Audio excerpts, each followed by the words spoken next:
Demikian juga PSI, tergantung pada komunitas PSI atau senior-senior di situ mau meloloskan Kaisang apa enggak. Nah, ini yang biasa di dalam psikologi politik disebut the banality of evil, kedangkalan kejahatan itu. Jadi mereka pun nggak tahu ini kejahatan sebetulnya. Nanti orang tanya kejahatan di mana? Ya kan seseorang yang tidak melalui proses meritokrasi, pendidikan politik, pemahaman tentang ideologi PSI. Jadi ini kayak ganti manajer yang dianggap udah nggak sesuai dengan pemilik modal, diganti aja manajernya tuh.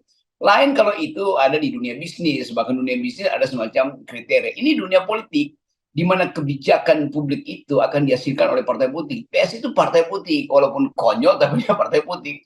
Tapi saya kira setara, kekonyolan PSI setara dengan peristiwa apa namanya kopi darat apa apalah itu. Dan ini yang sebetulnya antara mentertawakan dan menggeleng-geleng kepala, kok bisa ada kejadian di Indonesia kelucuan semacam itu. Bukan Kaisangnya, ya Kaisangnya tentu senang-senang aja. Tapi komunitas PSI yang didirikan dengan semangat perubahan, semangat kecerdasan, semangat apa namanya kaderisasi itu. Kita bayangkan misalnya waktu PSI didirikan awal-awal itu, saya diminta ceramah oleh Grace Natali tentang apa sebetulnya jadi partai politik, apa sebetulnya solidaritas, apa artinya politik di kalangan muda. Lalu saya buka semua referensi, saya terangkan tentang sejarah perkembangan ideologi, apa yang disebut liberal, apa itu libertarian, apa itu social justice, apa itu konsep bunga mawar.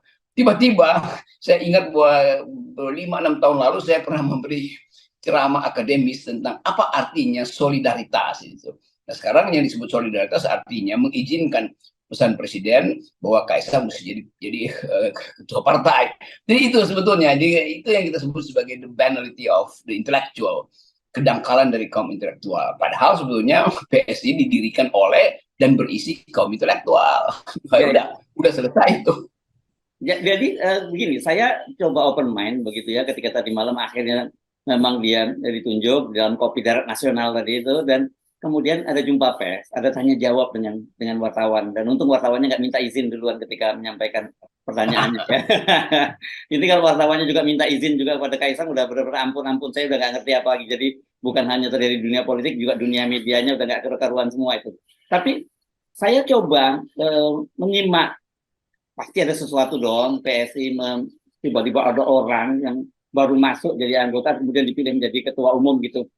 Saya jujur, ini mohon maaf mungkin saya yang naif atau apa, saya tidak menemukan sesuatu yang bisa membuat saya yes, memang Kaisang layak untuk menjadi ketua umum sebuah partai, apalagi partai anak-anak muda. Dan kita tahu kan di PSI itu banyak sekali anak-anak muda yang cerdas, ya, dan kebetulan orang seperti Grace saya kenal lama kok gitu ya, kami pernah bekerja dalam satu tim, jadi saya juga kenal dia. Tapi saya jujur saja saya susah untuk mencari justifikasi ketika kemarin saya susah menyimak jumpa pers yang tanya jawab wartawan dengan Kaisang itu, menurut saya bayangin misalnya kan ada tokoh-tokomunikasi senior yang udah masuk PSI, siapa beberapa oh ya, wartawan. ada Irma Huta Barat, ada Helmi Yahya, ada Adi Armando, bahkan dosen ilmu komunikasi, dokter ilmu komunikasi di UI loh Bung Rocky ya. Ini alma mater kita juga ini. Jadi bayangin misalnya kecerdasan, bukan sekedar intelektual, tapi kecerdasan etis dari orang-orang yang namanya disebut tadi itu. Bagaimana mereka melihat peristiwa tadi malam, gitu kan? Ini mimpi atau betul-betul dunia ini diasuh Percaya oleh nggak percaya gitu, kalau dalam ini sih dia ada adegan dulu di TV gitu, percaya nggak percaya gitu. iya kedangkalan demi kedangkalan.